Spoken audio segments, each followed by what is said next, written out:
कोट खां अब्दुल ख़ालिक चाचड़ जी रिपोर्ट मुताबिक़ कशमोर ज़िले में अमन अमान जी सूरत वधीक ख़राब थी वई। ॾींहों ॾींहुं फुर्ज वारदातूं वधी वयूं। ॾोहारी शहरनि में काहे पिया।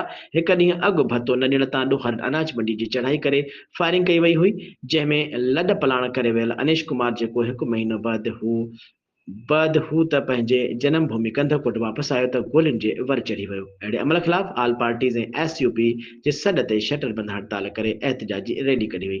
एहतजाजी रैली प्रेस क्लब खां कढी घंटाघर चौक ते धरणो हंयो वियो।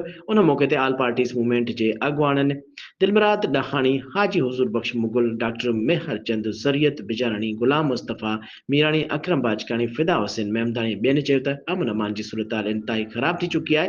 धाड़ियल सरेआम शहरनि खां भत्तो वसूल करे रहिया आहिनि। भत्तो न ॾियण ते ॾोखारी वापारियुनि खे गोलियूं हणी ज़ख़्मी कनि था। बदअमनी सबबि वापारी लॾ प्राण करे रहिया आहिनि ऐं बदअमनी सबबि शहर में ख़ौफ़ मुब्तला आहे। उन्हनि खे तहफ़ुज़ फराहम कयो वञे। शहरनि आला हुकाम खां नोटिस वठी अमन अमान बहाल करण जो मुतालबो कयो।